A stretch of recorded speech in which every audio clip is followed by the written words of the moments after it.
you can host the best backyard barbecue. When you find a professional on Angie to make your backyard the best around. Connect with skilled professionals to get all your home projects done well. Inside to outside, repairs to renovations. Get started on the Angie app or visit Angie.com today. You can do this when you Angie that.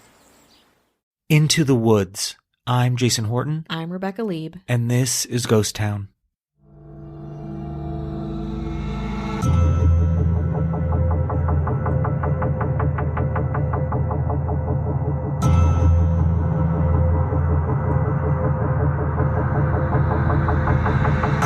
In late 1925, a man named J. Norman Colley gave a speech to the 27th annual general meeting of the Cairngorm Club in Aberdeen, a preeminent mountaineering club. It wasn't just any speech. Colley was a bit of a heavy hitter of his time, a highly respected scientist, professor of organic chemistry at the University College London, avid mountaineer with 2 different mountains named after him for his contributions in the field, and he was even responsible for the first ever medical X-ray photograph. He was, of course, a huge deal. So when, in late 1925, Professor Colley was giving a speech, people listened. But what he would say would shock people. He decided to use his time in front of the Cairngorm Club to talk about an experience he had back in 1891 while summiting Ben Macdui in the Cairngorms, a mountain range in Scotland. He said, quote, "I was returning from the cairn on the summit in mist when I began to think I heard something else than merely the noise of my own footsteps. For every few steps I took, I heard a crunch, and then another crunch, as if someone was walking after me but taking steps 3 or 4 times the length of my own. I said to myself, this is all nonsense. I listened and heard it again, but could see nothing in the mist. As I walked on and the eerie crunch, crunch sounded behind me, I was seized with terror and took my heels, staggering blindly among the boulders for 4 or 5 miles, nearly down to Rothy Murchis Forest. Whatever you make of it, I do not know. But there is something very queer about the top of Ben Macdui, and I will not go back there again by myself, I know." Colley's account was immediately picked up by the media and started a heated debate between skeptics and believers about something, someone that lives or exists in the mountains, a debate which continues to this day. Let's talk about what Colley saw, now commonly known in Gaelic as Emfir Liath Mór, and in English as the Big Grey Man. Although there have been many purported encounters with the Big Grey Man, few believe they've actually seen it. Reportedly, it is muscular, over 10 feet tall, with dark skin and hair, long arms, and wide shoulders.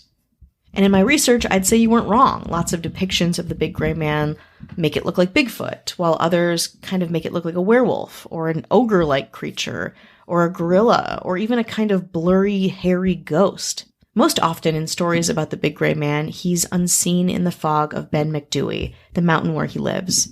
He's mostly heard and felt. His presence is tied to the sound of crunching gravel, kind of like what Colley said, and those who feel this presence are overcome with unease and fear.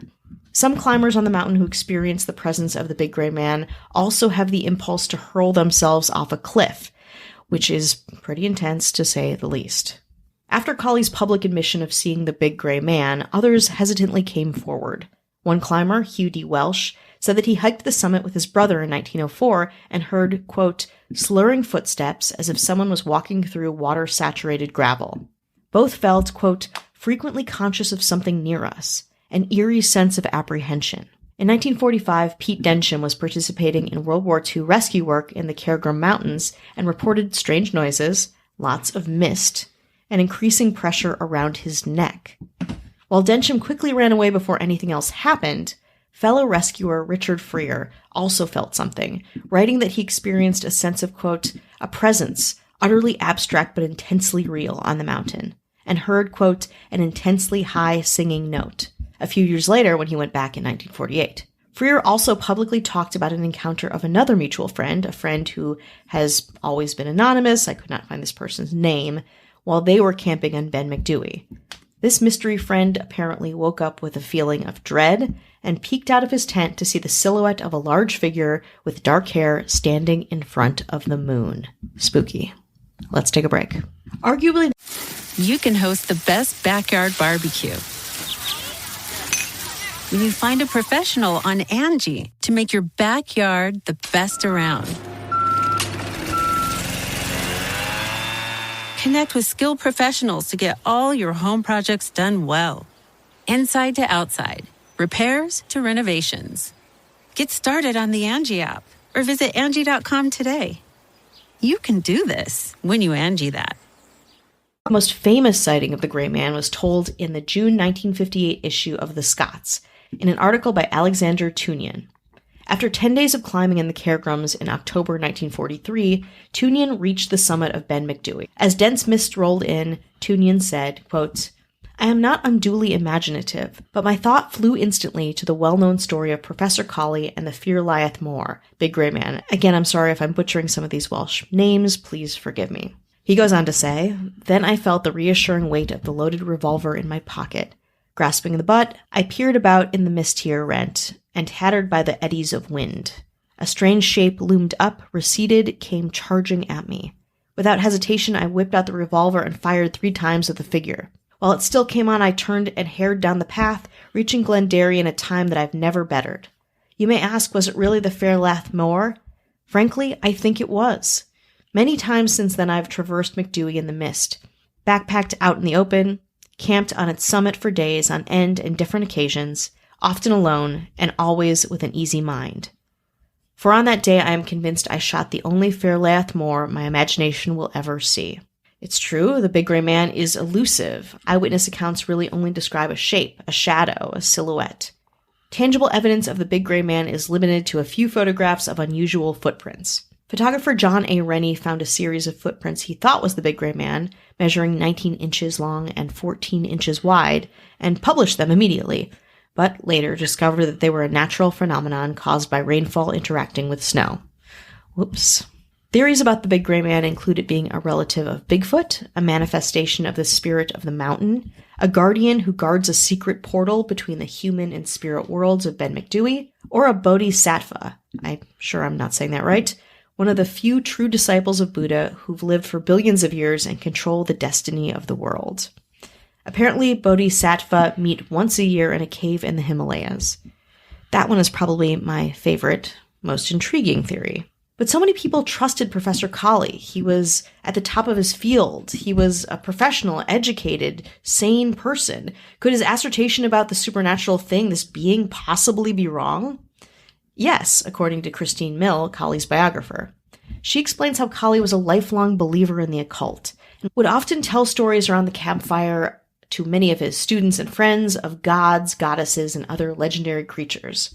As she put it, quote, "No one quite knowing how much he was believing himself." So if the Big Grey Man isn't a Big Grey Man and doesn't live on top of a Scottish mountain, what is he? Well, psychologists think sightings of the Big Grey Man can be attributed to exhaustion or isolation in the wilderness, which can bring on hallucinations or misperceptions of the things around us. And, of course, the feeling of unease. Infrasound. Sometimes called low-frequency sound, infrasound are sound waves with a frequency below the lower register of our hearing capacity. Think like a low dog whistle. Infrasound is commonly generated by wind and can cause feelings of uneasiness and anxiety. Sound familiar? If you want to hear more about infrasound, you can check out our episodes on the Detlov Pass, episodes 42 and 139. We talk about it fairly extensively, especially in episode 139. Okay, then there's another theory. The Big Grey Man is an illusion called the Brocken Spectre. The Brocken Spectre, also known as a mountain spectre, is a naturally occurring optical illusion that happens when the sun is at a particular angle, magnifying the observer's shadow on the upper parts of the clouds and landscape. In my research, Brocken specters kind of look like halos or hazy sunsets, but I guess could maybe look like a shadowy humanoid figure depending on the circumstances. I don't really buy it, but others did, at least for a while, including the poet James Hogg, when he encountered a Brocken spectre on Ben Macdui around 1791. He described it as, quote, "a giant blackmore," a European term for a tall, dark statue, at least 30 feet high and equally proportioned, and very near me. I was actually struck powerless with astonishment and terror. But when he saw this illusion, this thing, made the exact same movements as his own body, he felt embarrassed. He realized the Big Grey Man was not that at all. It was simply his shadow.